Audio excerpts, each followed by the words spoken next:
Yesu yasasula, Yesu yasasula, eyeke yasasula, erinyaye Yesu, erinyaye Yesu, erinyaye eyeke yasasula, yasasula, Yesu yasasula, Yesu yasasula, eyeke yasasula.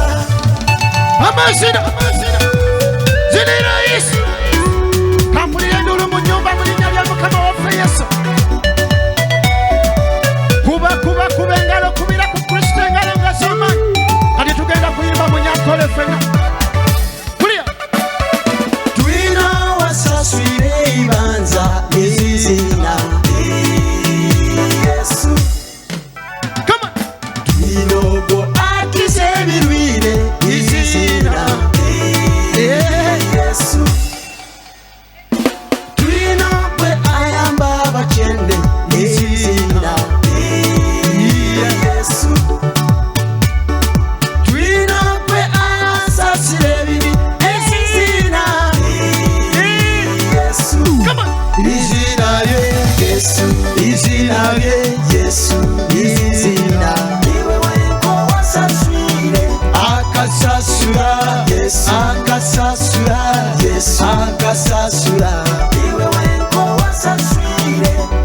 Izina lye Yesu, izina lye Yesu, izina iwe wenko wasaswire akasasula Yesu, akasasula Yesu, akasasula iwe wenko wasaswire.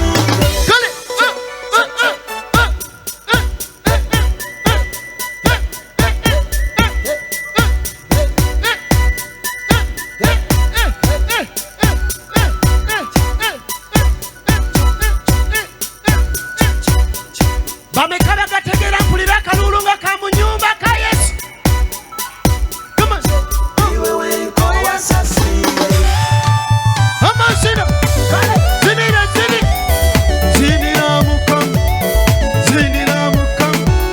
Amazina ga Yesu, amazina ga Yesu. Das. Akalulu ka Yesu. Zinira Mukama, zinira Mukama. Kati njagala kolebo. Kirira ngabo yambuka, kirira ngabo yambuka, kirira ngabo yambuka. Yeyeke yasasula. Mukubire engalo oyo Yesu Omunazaresi. Mukama yebazibwe nnyo. Mbalamusiza na mu linnya lya Mukama waffe Yesu Kristo. Abali ku radio ne ku TV mbalamusiza mwaka ensuso mwebale twegattako. Olimu Christianity Focus Center gye tuli era nga ne mukadde kano otuwulirira kuva ku 93 Kingdom FM ate mpozi ne mwanyina waayo KTV. Abazze ogusooka mbalamusiza mwaka ensuso era nja kubasaba ffenna tutuleko. Mu culture zonna omuntu ebigambo bye byasembyeyo okwogera oba bye bayita last words bitwalibwa okubanga biri very very important bwabanga byasembyeyo okwogera era abantu babirumiriza nabaga naye bwe yali afa yagamba bwati ne bwati kitegeeza ebyo bye yasembayo okwogera bibyali ku mind ye, it was top on his mind nga awulira ebirala byonna ne bwe bitabaawo waakiri ekyo kibeewo. Mukama waffe Yesu Kristo gwe tukkiriza bwe yamala okufa, bwe yafa ate bwe yamala okufa n'azuukira, bwe yadda mu bigambo ebitono ennyo bye yaleka ayogedde oba bye yayogera ng'akomyewo bisiŋŋanibwa mu kitabo kya Matayo essula 28 olunyiriri lwa 18. Lugamba lutya? Ani asobola okulabayo? Ani asobola okunsomera ku sipiidi? Ani amuwadde microphone? Ye tukoze tutya ffenna okusomera ewamu? Ye tukoze tutya naawe kubanga wazze ne Bayibuli yo naawe ali ku TV n'ojjayo eyiyo n'ali ku radio n'ojjayo eyiye ffenna bwe tusoma ne tusomera wamu. Era ngenda gamba 3 go. Simanyi owulira bwe nti bwe ngenda okubala microphone ogifunye ssebo. Matayo 28:18 3 go. Yesu n'ajja n'ayogera nabo n'agamba nti mpeereddwa obuyinza bwonna mu ggulu ne ku nsi. Yes. Kale mugende mufuule amawanga gonna abayigirizwa nga mubabatiza okuyingira mu linnya lya Kitaffe n'Omwana n'Omwoyo Omutukuvu. Ogenda kuluddamu 3 go. Yesu n'ajja n'ayogera nabo n'agamba nti mpeereddwa obuyinza bwonna mu ggulu ne ku nsi. Kale mugende mufuule amawanga gonna abayigirizwa. Ne bw'oyimirira awo njagala oyimirire. Mufuule amawanga gonna abayigirizwa. Awo we wali ensonga. Bino byemu ku bigambo Yesu byasembayo kwogera physically ng'ali wano ku nsi. Tageti ye, goolo ye, heartbeat ye yeeyo. Kyayagala okulaba nga kibaddewo kyekyo. Kyayagala okulaba nga kibaddewo nga ffenna nga bw'otulaba wano tuli bayigirizwa. Ensi yonna nga bayigirizwa. Minimum expectation. Ffenna bw'atulaba tageti ye otujjako engalo nga ffenna tuli bayigirizwa. Kati gwe nyamma ombulizo yakuli naye ndi gwe oli muyigirizwa. Mubuuze yanguwa. Mubuuze gwe oli muyigirizwa. Agamba atya? Ani aganze neiba wange akikubyewo mbu ye muyigirizwa. Mumpe nange musembereze microphone ambulire obuyigirizwa yabutandika ddi. Mpanikira omukono nge neiba wange una akakasa nti ye muyigirizwa. Abaye nga nfunyemu okutya. Kanziremu ndabe abayigirizwa be baliwa. Abayigirizwa baliwa. Okay. Dumuno ngenda bayitayo ono kazindaalo ojjo mbuulire engeri gy'otambuzizaamu obuyigirizwa abo. Ngenda kuyitayo lunaku lumu wano. Naye olwaliro obudde buyinza obutaŋŋanya. Basize ekikkowe bagambye nti eme. Bagambye nti eme. Olwaliro njagala kwogera ku ekyo kyempise, the price for discipleship. Price. Kuba tumaze okiwulira nti minimum expectation ya Jesus Christ ffenna kyatwetaagamu is becoming disciples. Katwagala okutunulira muwendo ki gwe nsasula okufuuka omuyigirizo. How much do I pay? And what do I pay? What's the price involved? Kiki nkola ntya kuba ntegedde kyayagala. Teeka gula omukono osooka okikakasa. Teeka omukono waggulu gwonna. Teeka omukono gwo waggulu. Ngambye wanika omukono kama nti ayi Mukama ntegedde nti kyoyagala yenza okufuuka omuyigirizwa. Nkimaliridde, nkikkiriza, ngenda kifuuka era mmaliridde okusasula omuwendo gwonna ogwetaagisa nfuuka omuyigirizwa.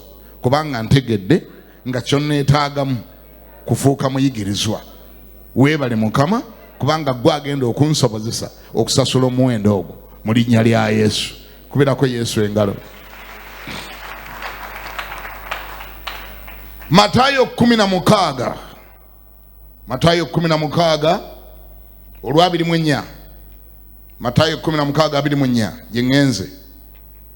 Tutunuulire ogumu ku muwendo ogusasulwa omuntu nga naafuuka omuyigirizwa.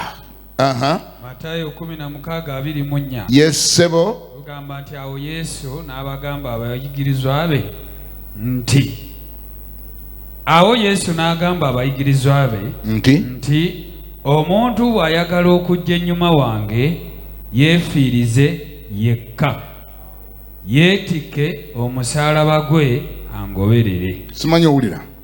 Tugamba tutandise okuwulira omuwendo. Tutandise okuwulira the price involved. Omuntu bw'ayagala okujja ennyuma wange. Ani ayogera ebyo? Sikyabawulira. Ani ayogera ebyo? Omuntu bw'ayagala okungoberera.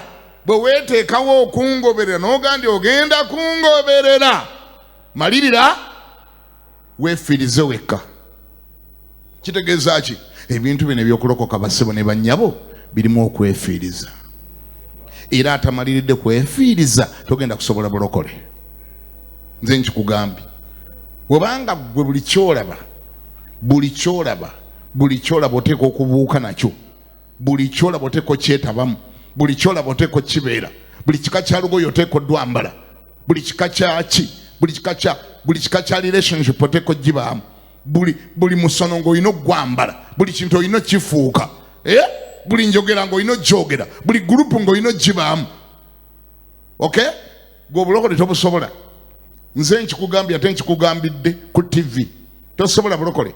Obulokole si bw'abantu abateefiiriza. Obulokole buli best on kwefiiriza. Concept y'obulokole eri best ku kwefiiriza. Tosobola bulokole nga tomaliridde kwefiiriza. Kuba n'ekigambo bugambo nti nzikiriza okulokoka kitegeeza ki? Nzikiriza okwefiiriza. Nzikiriza okwekutula ku ba boyfriend abaana be mbadde nnyina era ngenda bagamba ti omulokole tayenda mbeegayiridde temuddamu kunnyendako nalokose. Yii ate musumba kakati ennyumba gy'abadde nsasulira nzikiriza gyefiiriza. Ate enviiri abadde ankola nzikiriza zeefiiriza. Ate tetuyombye nyinza ndi okukyawa omuntu gwe tutayombye naye kwefiiriza. Kola ki? Sikyabawulira kola ki? Musumba ate nzigula mbadde ntunda mu bbaala gwe gubadde omulimu gwange. Kati obulokole bukwataganirawa n'okutunda mu bbaala musumba kwefiiriza. Ebintu emboba onoolokoka. Sikyabawulira ebintu emboba onoolokoka. Okuloka kulimu okwefiiriza. Walanga nenga na musumba bannange ebintu bino mubikalubiza nnyo. Nze ngenda kukyawa ntya omuntu gwe tutayombye naye nga tetuyombye. Ne mugamba kati badde ayagala nkinkusabire muyombe. Kati nkusabire musooke kuyomba. Timwetaga kuyomba kwefiiriza. Gwe weefiiriza bulazo w'abakazi abasatu. N'otegera ndi wadde obadde onyumirwa nnyo ng'oli wakati mu bakazi basatu. Omu ali bwayise, omulala ali Kibuye, omulala ali Mundeeba, ku Monday ne Tuesday obeera bwayise, ku Tuesday n'osula ekireka, ate ku Friday ne Saturday n'obeera enateete ng'oli awo okugamba bakiyita kusajjalaata. Aha, ng'osajjalaata nga kalica yeewammwe bwe yakugamba nti omusajja akola atya asajjalaata. Kati eri eddembe Yesu lyasooka okukutemako be pa. Bw'oba onoobeera mugoberezi we, bw'oba onoobeera muyigirizwa, bw'oba onoobeera mulokole, bw'oba onoofiitinga mu bulokole. Obulokole si ddiini. Enjawulo y'eddiini n'obulokole yeeno nti y'eddiini ekulekera byonna by'osiŋŋaaniddwa nabyo. Naye nayo n'ogiyingira n'ogibeeramu. Ogibeeramu ne bakubatiza n'abaana n'obaleeta n'obabatizanga naye nga olina ebigali wansi w'ekitanda kasita tobireeta ku wolotaali ne biba nga biri wansi wa kitanda. That is okay. Eyo eddiini gamba ne bakune nti eyo eddiini.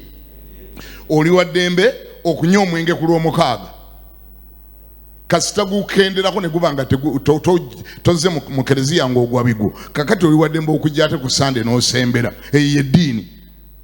Bw'obeera eri ebweru oba kirala ne bw'obeera eno mu kereziya obeera kirala. Kasita sigala oleeta ojjanga omunywa naye n'otamuyingiza mu kanisa oba mu kereziya. Eddiini oli wa ddembe omunywa kasita omuzikiriza wali ebweru bwefu n'okagira bw'otyo n'okanyiga n'okalinnya ekigere oti obeesoga ekereziya. Eddiini yegamba tewali buzibu kasita oba nga tomuyingiza eno. Wali awulira? Sikyawulira wali awulira? Emisa bwe ya kiro nga ffe ze twagendangamu ku Christmas ekiro ne ku Easter ekiro ekitovu twagendanga ekitovu diocese bwe ya kiro kubanga amataala tegabanga mangi. Omwana agenda kuzaalibwa n'omwana yennyini tannazaalibwa talaba.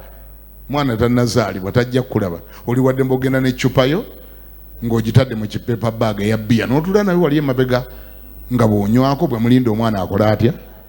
Bwe mulinda omwana azaalibwe. Bameka abaabikolako ebyo.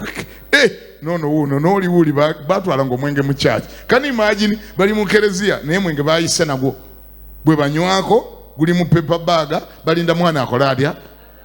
Omwana yennyini talaba tannazaalibwa. Omwana tannazaalibwa aba alaba ani? Tannazaalibwa. Bantu badde mukola ebikolobero byonna bye baagala. Omwana tannazaalibwa. Bwe gaba mazuukira Yesu tannazuukira yafudde. Ate alaba yafudde alaba.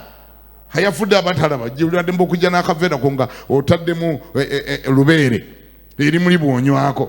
Ate munda mu kereziya nga mwonywera. Eyo eddiini. Eddiini yo oli wadde mbokuwambagatanya n'okwata byombi.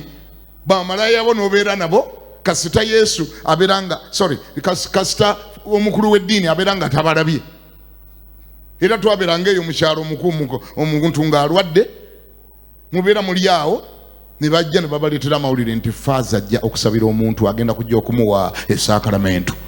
Kati bannange abakyala mu abalala namba 2 ne namba 3 tubadde tubasaba muveewokko mugende eri emmanje ku lusalosalo mulindireko eyo kubanga faaza ajja tukyali tikijja kulabika bulungi ate faaza okusangawo abakazi abasatu abalamba bikonowo empeta yabasigalawo era ogenda okanga beekuŋŋanya bati gomesi zaabwe nga bagenda ku lusalosalo eyo batuleko mu lusu naye bannange Katemba ali mu ddiini kani imagine batya faaza okusinga Katonda.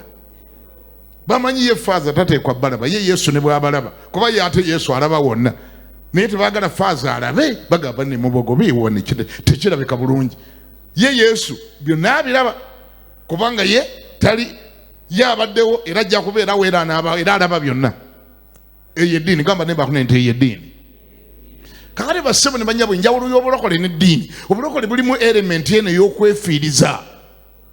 Era tamalide kwefiiriza nga golozo genda kuwambagatanya buli kintu nga bwe wava nakyo e Misiri. Wangi ng'olina byotwalanga eby'omuwendo omungi ennyo byotamalagata byotamalagafiirwa. Gwe oli mperekeze mu balokole era mu bulokole era tisijja kwewuunya bwe siri kusangayo mu ggulu kuba gwe tolinayo kifo. Pawulo omutume ayogera atya ssebo? Pawulo omutume ekyakyogerako atya? Mba Filipi 4:7 luntomeredde wano. Ba Filipi 4:7 agamba atya Pawulo? Kangulage abalokoka bye bayitamu. Kati bwoba oli wakulokoka omalirire. Kangulage abalokoka bye bayitamu.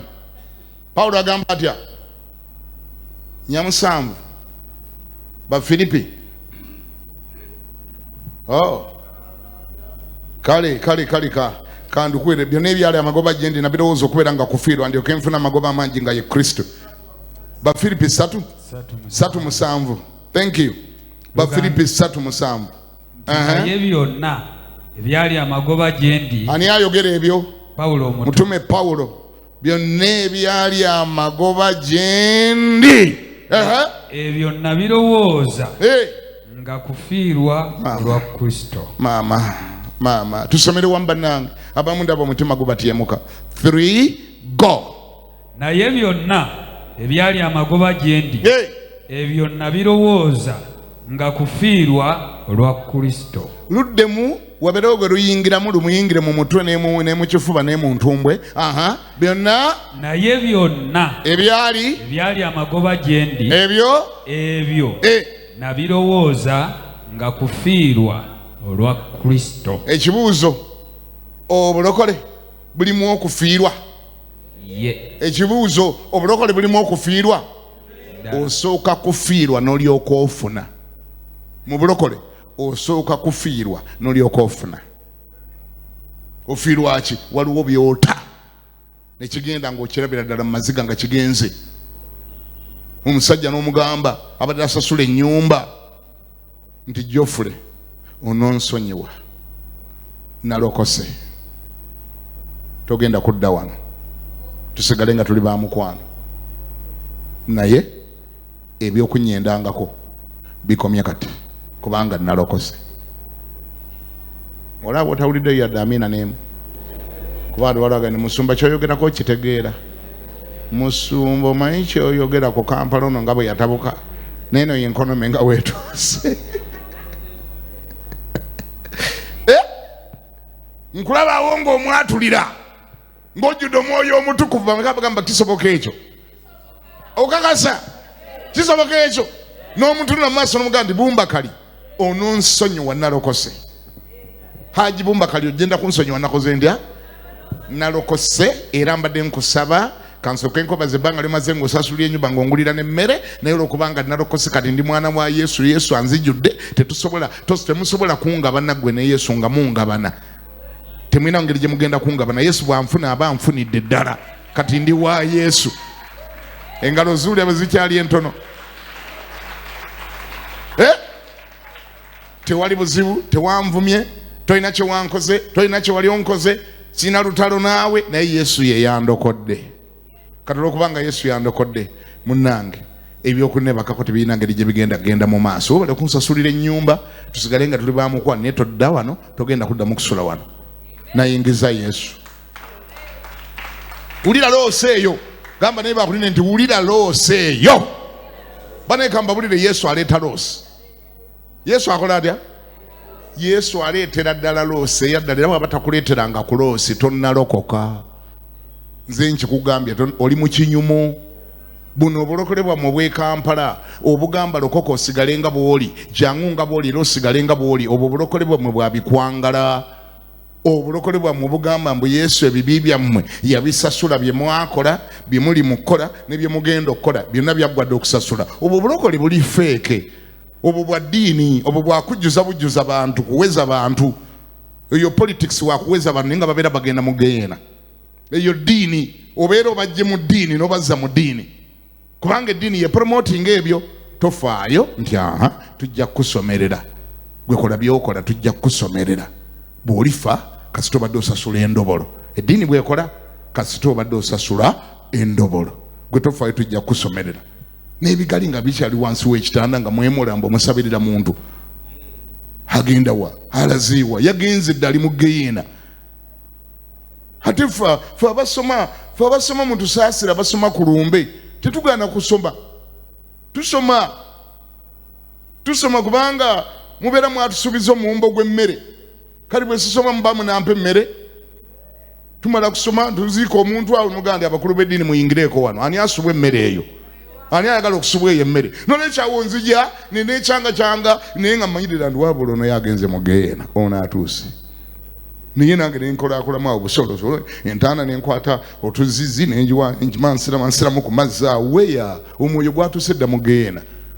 Ono abadde musamize abadde yafudde ayina irizi mu kiwato teyalokose yasubiddwa okulokoka. Abadde ayina ebigali wansi w'ekitanda mwami gundi oyo. Abakazi abadde ayina bana mwami gundi oyo yabadde mutamiivu. Kati bino bye tukola kugumya mmwe n'ekiralo muwumbo guli ogw'emmere n'ebbaasa gye mugenda tuwanga tusimbula. Ninga omuntu wamwe naffe tumanya nti ono ye bano tubalyeko buli mmere na ssente naye nga yono omuntu yagenzeewa yagenze mugenda kuba yafudde talokose. Ate okulokoka Bayibuli egamba nti omuntu akkiriza na mutima gwe okuweebwa obutuukirivu n'ayatula n'akamwa ke okulokoka. Baluumi 10:9 n'olw'10. Baluumi 10:9 n'olw'10. Omuntu akkiriza na mutima gwe okuweebwa obutuukirivu n'ayatula n'akamwa ke okulokoka. Kati ono yafudde tasobola kuyatula. Yafudde takyayatula yagenze. Zino essala ze tumusomerera izo singa zaali ziyamba omuntu zaali sose kuyamba naggagga oli ow'omu Bayibuli. Mumujjukira naggagga ayasinzira mu magombe n'alaajana oyo. Kyogamba nti oyo baali bamuzika bannaddiini tebaasoma. Sibawulira tebaasoma. Bannaddiini bazanyirako ku muntu abadde omugagga bamala gamuziika. Ebibi byonna babibikabikakaawo. Era n'omuntu bwagezaako byogerako ku social media bamulumba n'ogatto kiddanga nemu okwogera ku mufu. Omufu aba n'ekizibu. Oyogera ojja ku mufu. Muntu bw'afa teboogera bibi bye byakola. Olaba olutalo ku social media nga bawolereza omufu n'obabuuza lwaki timwamuwolereza nga mulamu? Lwaki timwamubuulira nga mulamu? Ndi gundi lekera okukola kino na kino na kino. Naye mbukalisha takkiriza kwogera ku muntu ayafudde ebyo byabadde akola mu bisirikire. Mukama alirabireeyo era amulamuza ekisa. Buli muntu owulira ateekayo Mukama amulamuza ekisa. Naffe bannaddiini etteekamu n'ekitangalo eky'olubeerera kimwakire atebenkera emirembe. Tugandize essala singa twazisoma ng'akyali mulamu ne tumubuulirira tumugamba mwami Yozefu Kiriggwa jjo leka okunywa omwenge. Mwami gundi leka okubba. Lekera okubba amataka ga banno. Lekera okutta abantu. Mukyala gundi tojjekera okugyamu embuto. Nakyegyo eva ku mmindi tubagambe nga bakyali balamu. Naye abantu bamaze okufa ntulyoka tuwemoolera awo ku mulambo. Kitangalo eky'olubeerera kimwakire atebenkera emirembe. Omwoyo gwe gwatusedde omwoyo gudduka sipiidi n'okusinga essimu. Kigambe neighbor akulinaanye oba okiwulidde. Mugende nti omwoyo gudduka sipiidi n'okusinga essimu. Essimu ng'ogikubidde omuntu ng'ali mu Amerika etwala ennaku mmeka okutuuka? Essimu ng'ogikubidde omuntu ng'ali mu Amerika ng'eyiye kweri n'eyiye kweri nga kuliko airtime etwala ennaku nga mmeka okutuukayo? Awo wennyini w'okubira ogenda ogiwulira ng'egira ye speed omwoyo kwegaddukira ng'omaze okufa nga weyabudde ddeeri. Feno tuba tukyagolola nga tuli mu kugolola muntu nga gwatusedda. mulyoka okolako zino zonna embamingi mumuteekemu eddagala mumukomi wakaba mugirebwe munebwe muti bananga ni aleta keesi bananga ni agira bwadi nga wayabudde deeri mu nsi ndala oli mu nsi ndala ng'abeeri bakulaba live era nga bakusongera w'oba olindira bakusongera w'oba olindira eno nga ffe twemoola ku mulambo tugukoze buli fujjo lyonna eryetaagisa tukusibya akaba tuguze keesi nnene tuguze omusaalaba munene akagoye nga nako kaliko omusaalaba bannadiini bambala amagandula nga mangi nnyo ate nga gonna meeru tegeka ekitambiro teekawo akagoye teekawo amafuta tuleeta amazzi ne tuwuba ekintu ekivaamu omukka byonna tuba tuli ku katemba ye omuntu aba yakoze atya omwoyo guba gwatuuse dda wali we bagulamulira era nga bagulagayo guteeka okugenda kati ffeno tuba tuwemoola eri nga gwatuuse dda ewazibu ekyo kyekyaba ku naggagga yali yatuuse dda sayidi eri eno nga bannaddiini bali mu kusimbamu esaalaba ku ntaana bali mu kubikaka akagoye bamansira mazzi mu ntaana basoma ekitambiro ky'emmisa bawaayo ne ssente balina n'ebitambiro bye bagulaawo omuntu ng'awedde okuziika ne bagamba bane tumuteremu ebitambiro bannange bani abateetayo ku ssente bannange tumusondera ebitambiro bannange ani aleeta ekitambiro ne baleeta ne bagamba bannange essente zimuleese zivuddemu ebitambiro 23 ebigenda okusomera omufoono okumala ennaku zino nga 28 agenda kusomererwa ezo ssente tuba tuli mu kukola ssente naye nga gwe watuuse dda gye bakwokera kama ebazibe tewaliyo saala ekyusa mufu okumujja gy'abadde omuzza gy'atabadde tewali saala ekyusa mwoyo gwa muntu amaze kufa n'omujja gy'abadde n'omuzza gy'atabadde ekyo twakipuruvinga mu keesi ya naggagga Laazaro gye yabeeranga Laazaro yennyini yalaaja nanga ali magombe nanga nkitange Ibulayimu nkwegayiridde ennyamba ontume Laazaro oyo wuyo omulengera akuli mu kifuba mugambe andetera amazzi gwakiri ku ngalo ya naswi anyike bw'ati agaleeta aganagirako ganaamala naye nfa ayogera bino ku nsi yabadde naggagga ng'alina firiji erimu amazzi aga buli kika mineral water alina mineral water taapu ziri waka ensuwa firiji double door byonna tebikyagasa kati alagala amazzi agagira ku lugalo olw'omusajja gw'ataakwatanga mu kubanga yabanga alina amabwa kati gayagala kuba tewakyali kyakkola ayagala bagamuleetere bagamuteekeko n'oli n'amugamba nti mukwano gwange Laggagga munnaye nkulumiriddwako nnyo ekizibu we kiri nti bwali ku nsi eyo waweebwanga ebirungi naye mu kifo ky'okusiima Mukama n'omwebaza n'omukyukira n'olokoka ate tewakikola ate weeyambisa ebirungi Mukama bye yakuwa n'oyongera mwonoona n'oyongera mwegaana n'oyongera butamusinza n'oyongera kwonooneka na kusiriwala ye tabbu esooka gye wakola tabbu ey'okubiri ekizibu ekyokubiri we kiri nti wakati waffe abali eno abaliwa wakati waffe abali eno nammwe abali eyo mu luwonko abali saidi eyo waliwo olukonko olunene ennyo olwateekebwawo Rift Valley eyateekebwawo intentionally nti abali eyo balemenga okuva eyo okudda eno n'abali eno balemenga okuva eno okudda eyo mu bufunze abali mu Geyeena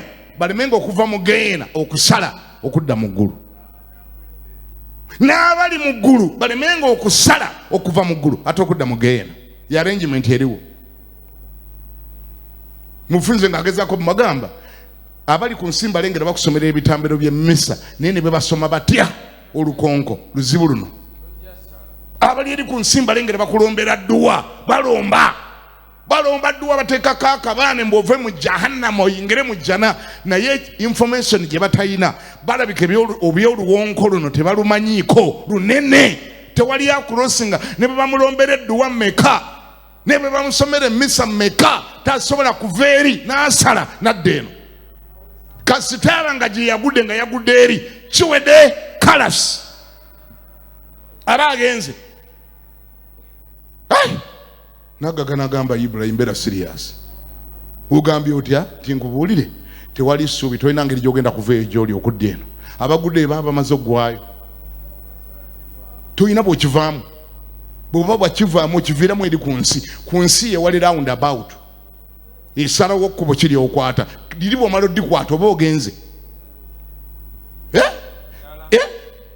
era nze ebyo bye nnawulira bye byanviirako okulokoka kubanga nze gwe mulaba ayogera nammwe nali mukatuliki ate so si omukatuliki ow'e Kampala mwe ab'e Kampala mulimu engeri y'oluzizi olutonotono nali mukatuliki ate ow'e Masaka konko w'ekitovu yaweerezanga ne Bishop Adrian Eddungu ate nga yali relative wange ffe buvubuka obuto bwabeeranga mu sakrisitiya simanyowulira eddiini nga nabatizibwa omugenzi mu nsenyeri sitenseera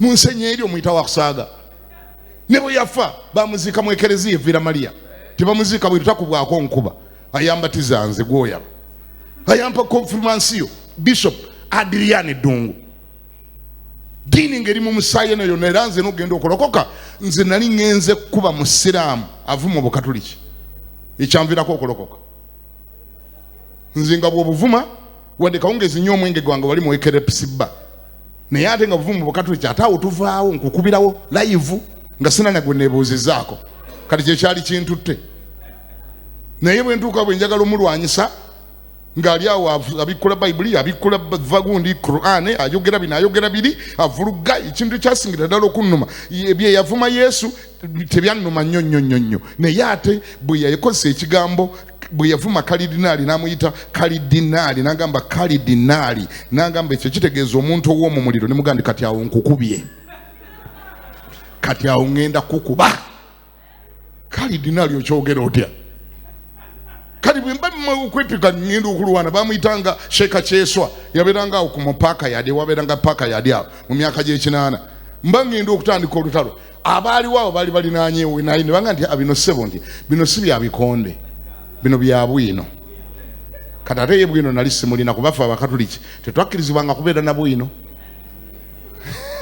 tubeera na ddiini fere tuba na bwino fere tuba na bayibuli miseera ekyo mulembe ogwo simanyi ebyennaku zino baba bamala ne babakkirizo gibikkula mu mulembe ogwo nga baba mukatuliki tokkirizibwa kubikkula bayibuli era bw'otandika ogisomasomamu oba olina ekintu kyonoonya ekijja okubaako ekinene sikulimba kubanga bwabangawo nebyandikwa byatusomeranga nga baga ndi mu bayibuli omwo mulimu ekigambo kigamba nti ayamanya ebingi alinoonyezebwako bingi tugamba leka sirina kwe byeteekera kubisomasoma bajja kumbuza byesetegeera kale nga tugyewalira ddala bayibuli eyo ffe tetwagala gisoma kuba baga nti ayamanya ebingi ajja kubuuzibwa bingi nagamba leka sijja kubimanya ebyonze ffe nga tubeera ku butabo bulalala awo batuwa katikisimu ze tusoma katikisimu ey'abato katikisimu ennyonnyole bwe butabo bwe tubeeramu kasita oyiga eddiini n'oyiga novena n'oyiga sappule byobeeramu ebyo kifaananyi kya Mariya n'oba nakyo ekyakalolirwa nga Yuda taddeewo tekkubo ly'omusaalaba bye tubeeramu ebyo ebya bayibuli zammwe mwe abalokole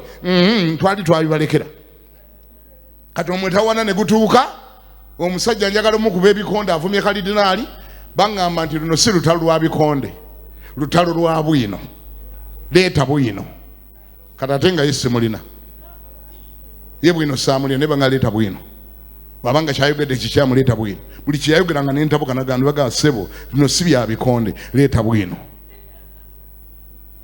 kati ate nali simulina ekyokubiri ekyandiko abalokole nga sibaagala nga bantama kubanga ffe baali batutendeka okukyawa abalokole nga ne bw'omulaba ojjula omusiba mu muliro mu ssubi omwokye ng'oli mukatoliki w'e Masaka baali batutendeka okubakyawa n'okubavuma bannabbi ab'obulimba baba tugamba ti enkomerero ng'eneetera okutuuka tuliraba bannabbi ab'obulimba be bammwe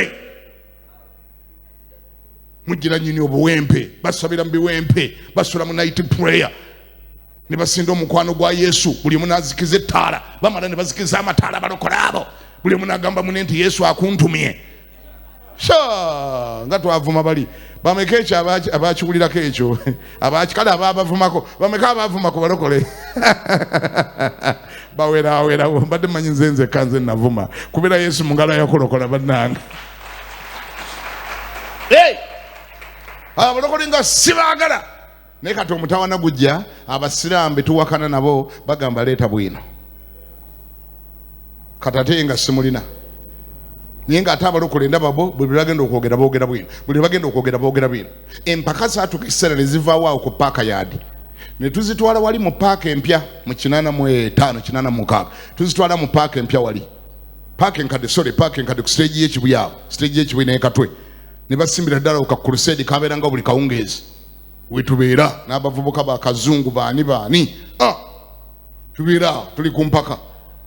Akati abasiraamu baamala abaali bannannyini katuuti ne bastreamlining empaka zaabwe ne bagamba nti kaakati nti twagala buli lunaku tuluteekeko omuntu anaakiikirira eddiini ye ajja agidifendinge nolwekyo buli ddiini yeerondemu omuntu agenda okudifendinga eddiini ye ne balonda nze nali sina nnyo byemmanyisa abyetabaamu nnyo nayimirira eno bbali ne balonda abasiraamu ne bateekawo abakatuliki ne baleeta owaabwe abangirikane ne baleeta aba Seventh ne baleeta bwe lwakyanga nti lwa Mande nga mumanya oluliko mu katuliki nga mujja mubeerawo nga paaka ekwatirirawo abantu tuze kuwulira mpaka za ddiini naye nga muganda nga olunaku bwe lubanga lwa bakatuliki muvaawo nga muli disappointed nnyo luvaawo nga omusiraamu avuluze mwe n'ateeka wali negamba ganga buli kyamubuuza tasobola kyano kulaba mugamba leeta bwina ayogera bintu birala kati nga muvaawo mumenyese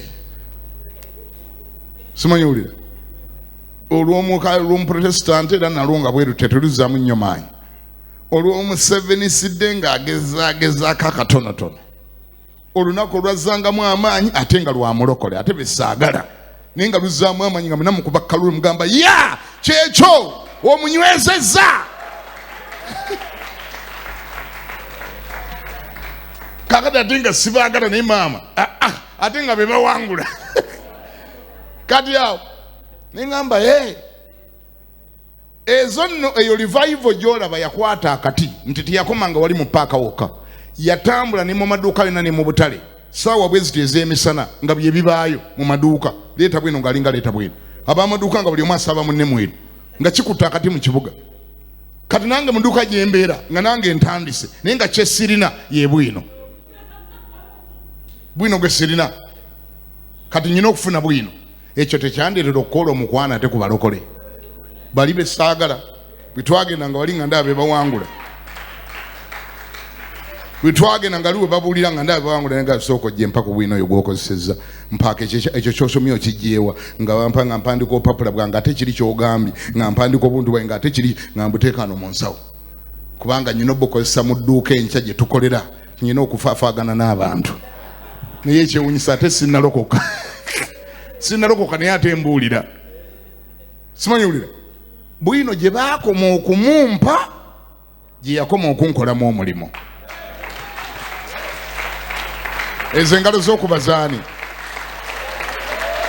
gye baakoma okumpa bwino oyo nze nalowooza nga bampadde bwino okgenda kuba bali amasasi bagampadde bomu bazimpadde zigende zikube bali kumbe zaakubangamu nze natuuka ekiseera nga ng'okolokoka kweŋŋaanye naye nga nategedde dda nti kwe kutuufu naye nga ngamba kansooke mbuulire nenkola gwa kubuulira naye nga ate sinnalokoka naye nga ate akawungeezi ngenda mu ekerepusibba yebbiya ne munywa ne bakwano bange naye baggaalo bamaama nga bonkyabalina polampola awo pembeni naye nga okubuulira ate mbuulira simanyi owulira kaakati olunaku lumu ate olwankutula nabanyumiza ddala kuba mwagala nnyo olugambo kama nfe bazibe olunaku lumu saawa nnyo ez'emisana omanyi baggaalo babeera available okwezi essaawa ne loogi ziba nzigule mba nkulubba essaggaalo mutwala awo nga kwowina waliwo kaloogi bakayitanga manyamukwano wooteeri awo oba kakyaliwo simanyi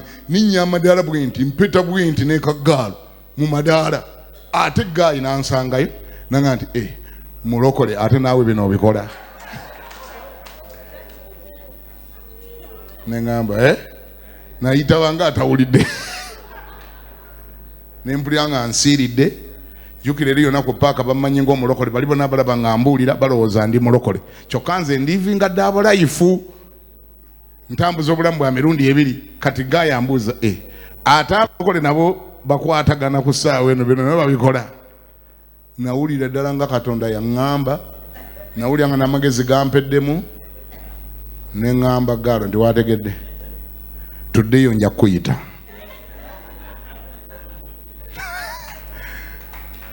nalinga goba kubidde essimu ate ng'essimu ku mulembe ogwo zaali tezinnajja nalinga afunye essimu eyamanga tuddeyo nja kuyita ne ŋŋamba mukama kirabika ondabye kirabika mukama ondabye nga ndivinga double life double color nga zino empeke za capitals nembikomyawo nentandika okwekutula ku baggaalo era gaalo omu nzijukira yajja ku dduuka we nali nkolera baliitanga zinaabala General Enterprise nga naakalokoka omwezi nga munamba yali yagenda mu kyalo kati bwe yakomawo ku kibuga anoonyezaako azze ku dduuka bweru awo batundira amawulire n'ebitabo ayimirira obanga ekiganda bavuuka baŋŋambye kiganda ebweru wali yakwagala nengenda ndaba nga yeye nga katonda wange ate nalokose kati ngenda kukola ntya kenava nsirikira bwe ndi neegattagatta neneekuŋŋaanya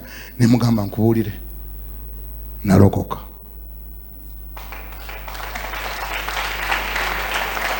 nakola ndya kati gwe omala gakuba ngalo tomanyi kyokubira totegera byokubira ngalo nayogera nti munange wategedde nalokoka tuli ku lubalaza ku street abantu bonna bayitawo waliwo n'abatunda ebitabo n'amawulire gaalo n'alyoka atema omulanga nga ninga amukubye ekikonde abantu bonna abali onaga nti omukozi eki kati ninjagala ate omwetondera ninjagala omuganira ate mbadde nkulimba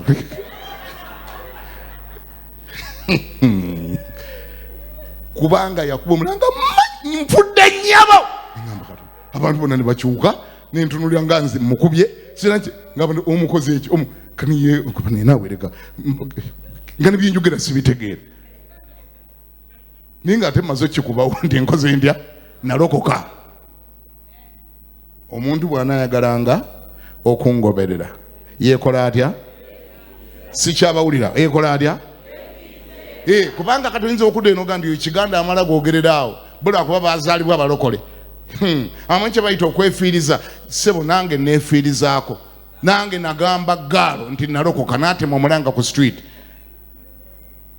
oba olowooza njogera ebitambangako nange byambaako ani omulago kyali kibaddeko ekyo ng'olina guwafiirwa n'omufiirwa mu maziga obalabye gwe tolina guwafiirwa tolina kyewafiirwa gwe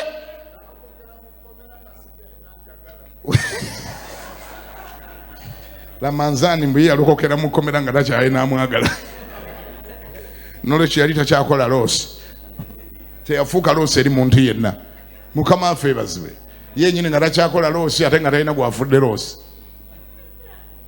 simanyi owulira nendokoka bwe ntyo era okuva sadda mabega nentandika okwekutula olwo lwentandika okutegera obungi bw'ebintu byenteekwa okuleka olwo lwentandika okulaba obunene bwa loosi gwe nze nayita mu loosi etayogerekeka omulimu gwange gwe nakola nga natundanga misumaali ntunda hardware measuring in nails ontegeera otya gwe emisumaali gyange nga njijjawa waliwo factory bagitanga Sembule Steel Mills wali na Lukolongo factory bwe yabanga eoperatinga ebweru wa factory busukka kubo wabanga watuddeyo abakazi abali awo balinze baani balinda abakozi abakola munda babbe emisumaali bagisibe kulabba bandi ku ntumbwe nga bayambadde gambutusi oba bagisuule mu gambutusi bafulume nga abagenda ku short call nga bali mu gambutusi naye nga batwala misumaali bwe bambala nga ogifulumya mu mbeera eyo ne bagiguza bali abakazi abalindira ku luguudo abakazi ne bakuŋŋaanyanga bwe gyaweranga kiro 2 kilomeka ne bagikuba ku mutwe mu kagugu ne bagireeta ne bagisuubuza Kiganda ejo nno gyolaba gyo saagita lunaku lumu gyo nalokoka nensigala nga njitwaza naye Katonda kyakola bw'aba anaakulokolera ddala akwetolooza abantu ne bataba balokole nga bakujjukiza buli kaseera nti oli mulokole lwaki okola bwoti oli mulokole lwaki okola bwoti oli mulokole lwaki okola bwoti ezo engalo z'okubidde Yesu Gambako nti amina. Wali obafunye kaabo.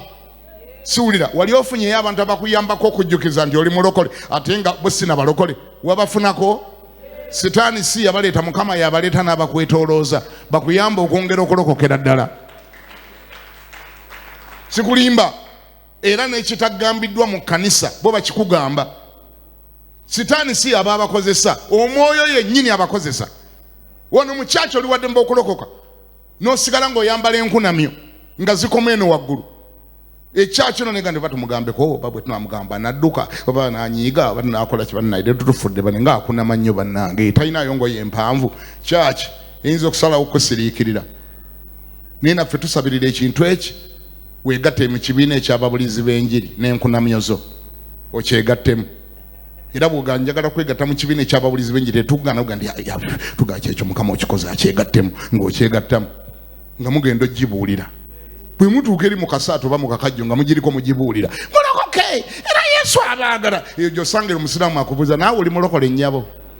Kati naawe oli mulokole, abalokole bakunama bwe batyo. Gwayambadde nga malaaya naawe oli mulokole. Eyo gye bagambira nga naffe situkunyeganga. Olwo engodda odda wenno owunzeemu katono musumba. Wamma kati luno olugoye wamma kati musumba wamma luno olugoye lumpi. Biri ebisajja bigambye nti lumpi nga tukubuuza gobadde olulaba otya? Gobadde olulaba otya?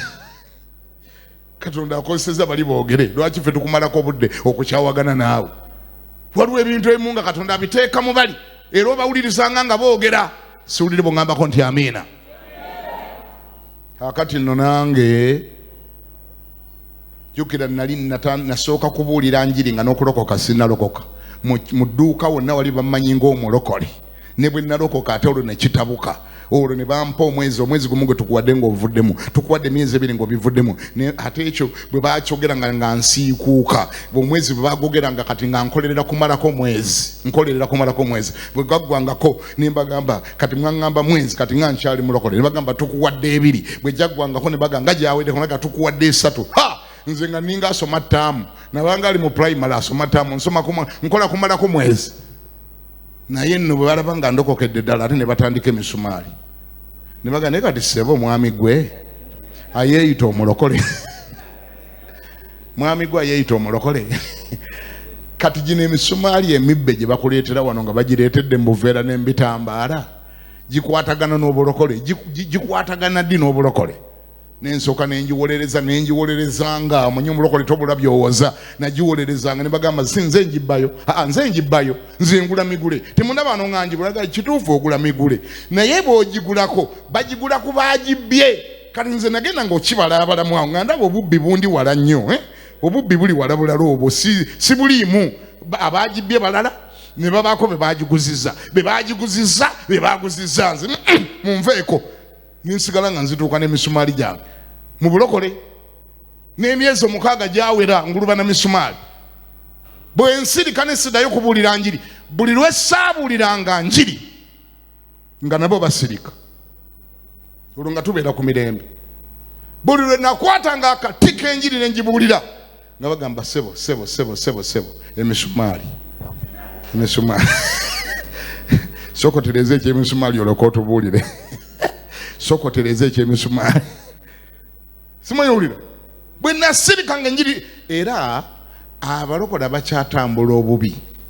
Ekisobola okuyambako okusigala ng'otambula bubi kuleka kubuulira njiri. Bw'osirika n'oba nga tobuulidde enjiri gujja kusigala ng'otambula kibaliga emirembe n'emirembe. Naye bw'oba oyagala okukyuka ne bw'oba okyatambula kibaliga nze kankuwa amagezi buulira enjiri. Ensi egenda kukutereeza. Bwe buulira enjiri gwe gibuulire gezi ogibuulire ojja kutereera wekka. Ojja kiraba wekka ng'olina okutereera. Kati ndayina okulondako ku bibiri. Either enjiri ngiveeko nsigaze emisumaali gyange oba emisumaali ngikole ntya ngiggalewo nsigale nga mbuulira enjiri. Era kye nakola enjiri bwe yasinga obulungi ennyo ekisa kya Mukama gye kyayinga obungi ne ngamba abakazi abaleeta emisumaali nti mbeegayiridde nalokoka temuddamu kuleeta misumaali gyammwe wano mugitwale ewalala. Katonda agenda kungabirira. Anjagala yeekola atya?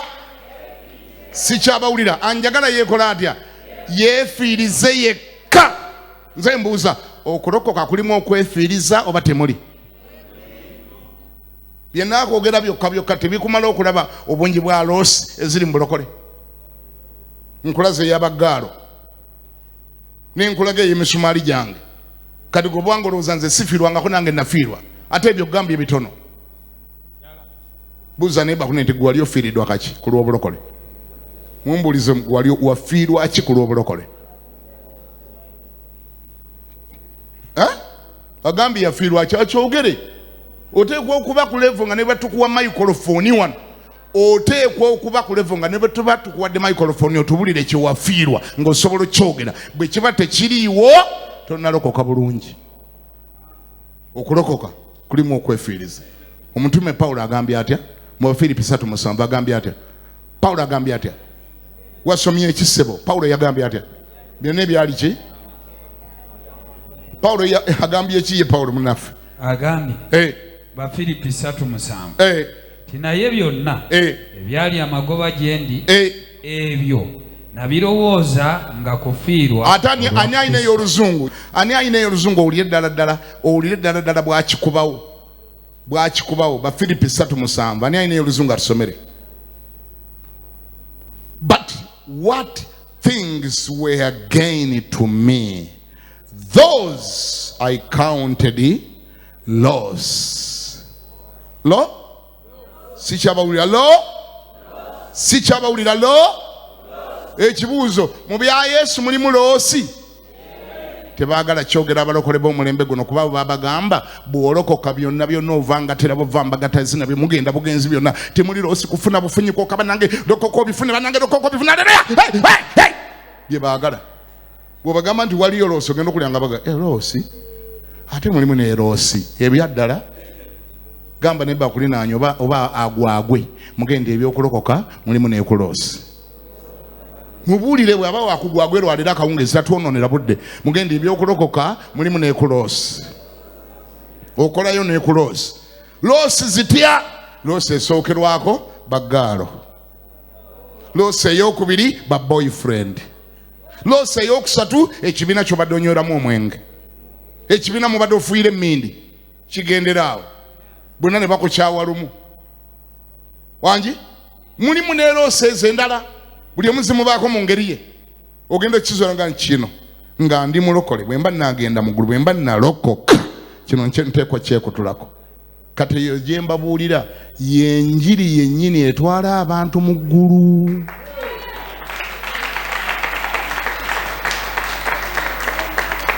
Kubanga ffe wano twamalirira okubuulira ebyo byokka byokka ebinaayamba abantu okugenda mu ggulu, so si ebinaabajjamu ssente nnyingi ennyo.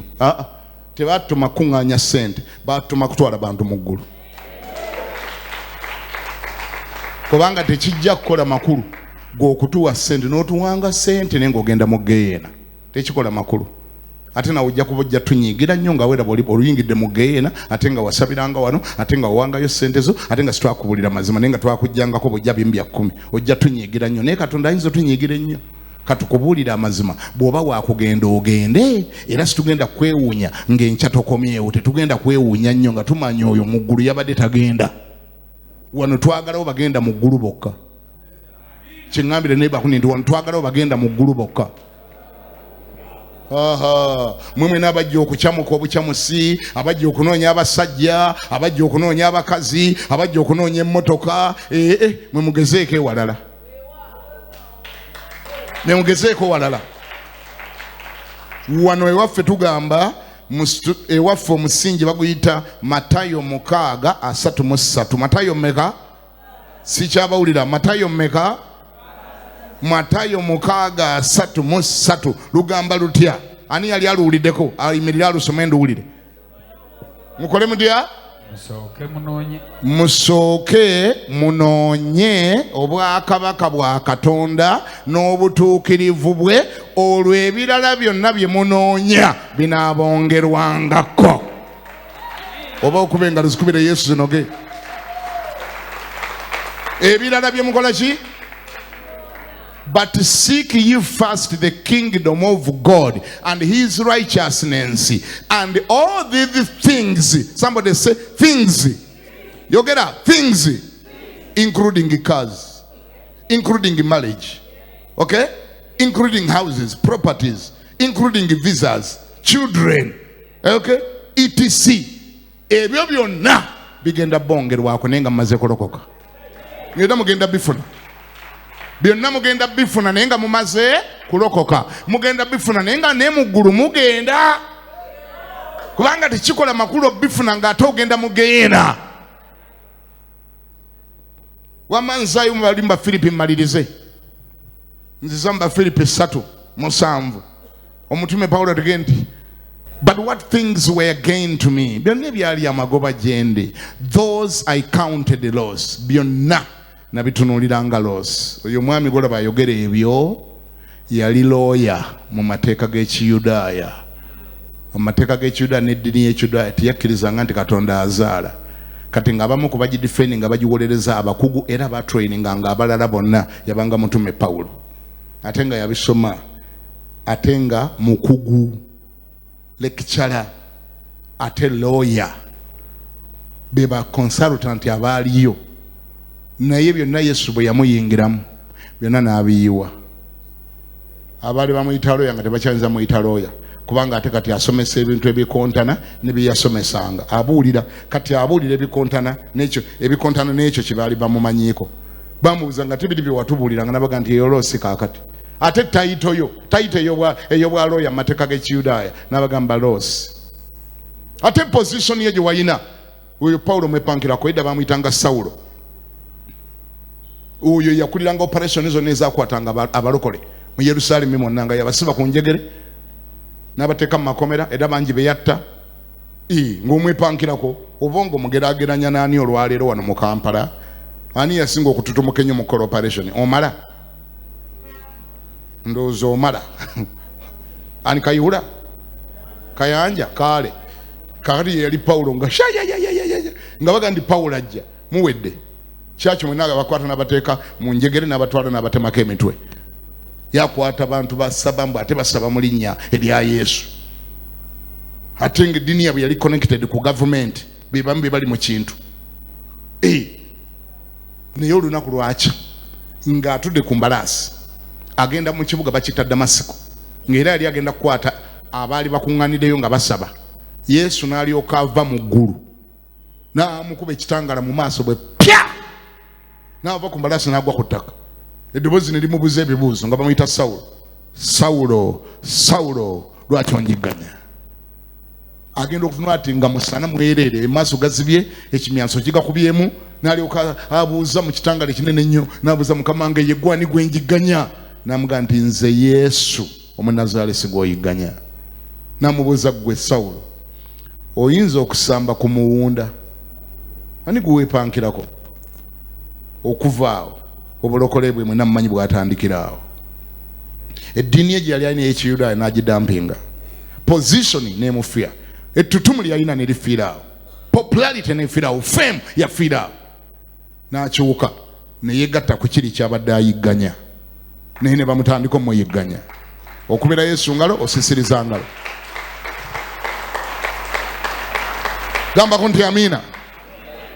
Kati ebyo bye bimu ku byayita loosi, nti byonna ebyali amagoba gyendi byafuuka loosi. Olw'omunaana lugamba lutya mmalirize?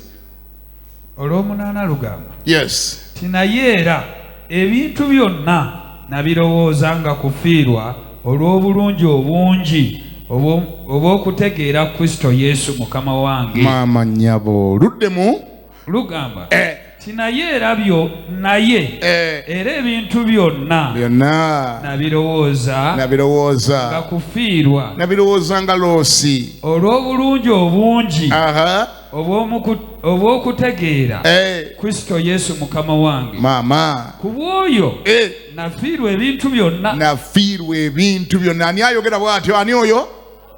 Agambye nakola ntya?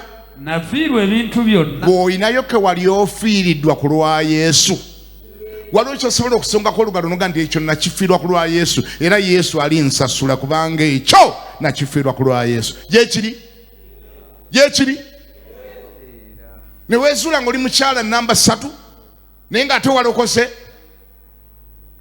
omusajja nga takuvumanga obulya nga akutadde ne mu nnyumba yiyo abaana basoma n'omutunula mu maaso omuga nti Haji kankubulire nga n'ofukamira nfukamidde era nkulage nti nkussamu ekitiibwa Haji munnange gye buvuddeko nali ndaba KTV nendokoka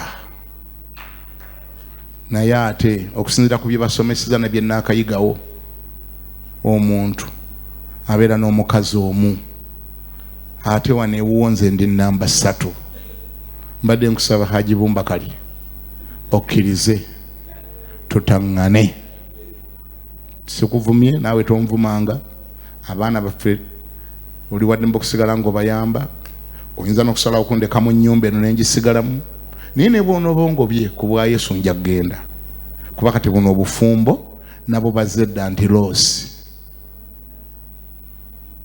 owulira amina bwe ziganya okujja owulira amina bwe zikeerewa kuba kati waliyo aga ndi musumba oyogera ku kimusumba byoyogera obitegeera kubera Yesu engalo gwe bannange gambako ndi amina osobola okuba nga tonnatuuka waawo naye nkusabira nga bwe kiri nti ogenda buggulu Mukama olunaku lumu akuwa amaanyi okole decision efaanana bw'etyo mu linnya lya Yesu kiyinza obutabaawo olwaleero naye nkusabira Mukama akuwa amaanyi olunaku lumu otuuke ku ddaala eryo erigamba ekibi nti yita wano nze ngenda kuyita wano ngenze ne Yesu omutume Pawulo olwo olunyiri lwawandiise luzibu agambye nabirabanga loosi ebintu agambye doubtless I count all, not some, but all things but loss, for the excellence of the knowledge of Christ Jesus my Lord, for whom I have suffered the loss. For whom I have suffered the loss of all things, and do count them but dung, mama, that I may win Christ. Kati basewo ne banyabo temunekwasanga nti saababulira bulokole bwe nyini obwo bwe bulokole bwe nyini obwo bwebwo wangi totuukanga mugulu nekwansa nti yatukubyanga bakuba enduulu ne tuwanika obutebe ne tukuba kerere teyatubulira bya bulokole byennyini nga bwe bibeera byebyo ebyo byowulira njogera byebyo omusajja gambye and I count things, and I count all things but loss for the excellence of the knowledge of Christ. Byonna nabirowooza okubanga kufiirwa okusobola okufuna okutegeera okungi okwa Kristo Yesu Mukama wange, for whom I have suffered the loss. Ku bwoyo nasasula omuwendo munene ku lw'ebintu byonna. And I do count them. Era byonna mbibala okubeera empitambi. Ekyamuyamba obitabiteekako maaso ge. Ekyamuyamba obutamuluma. Yatandika obitunda ng'abirabanga busa. Naga byonna natandika obiraba buli kyonyumya bwe kibadde kikwatagana na mutindo gwa Kristo nga tekikwatagana na bulokole nakirabanga busa. Danga akiise busa. Ku lwaki? Ku lwa Kristo. Sebo ne banyabo nga maliriza eyo ye level Mukama kwakwetaaga. Ojja kumbuza musumba kati ffe abalokole tetulina kugaggawala tugaggawalira ddala nnyo naye osooka kuyitamu ekyo ekiwonvu buli ekitakwatagana mutindo gwa bulokole osooka n'okita ebya setaani obita bw'omala obbita Yesu n'akweweera ebibye Yesu n'akola atya era nnyina obukakafu nga mwenna nga bwe muli wano agenda kubibawa mu linnya erya Yesu agenda kuwa ebibyo ogenda kubifuna naye ng'obifunye nga ne mu ggulu osigadde okola otya ogenda Omukama abampeera omukisa yimirira ani agamba nti enjiri ebadde yange ebadde yo ogenda bifuna naye nga ne mu ggulu osigadde ogenda ngambye ogenda kubifuna naye nga ne mu ggulu osigadde okola otya nyumba ogenda zizimba motoka ogenda zivuga obufumbo ogenda kuba nabwo amawanga ogenda gatambula naye nga ne mu ggulu osigadde ogenda teekagula emikono gyo ga ntya Yesu nkwebaziza nnyo olw'ekigambo kyempulidde kigambo kino kibadde kyange nnyo era nkyetwalidde era nkikkiriza mu linnya erya Yesu. Ayi Mukama, weebale okunneebikkulira, weebale Mukama, era nkusaba yongera okunneebikkulira, nyongera okukutegeera, nyongera okukumanya mu linnya erya Yesu. Amiina.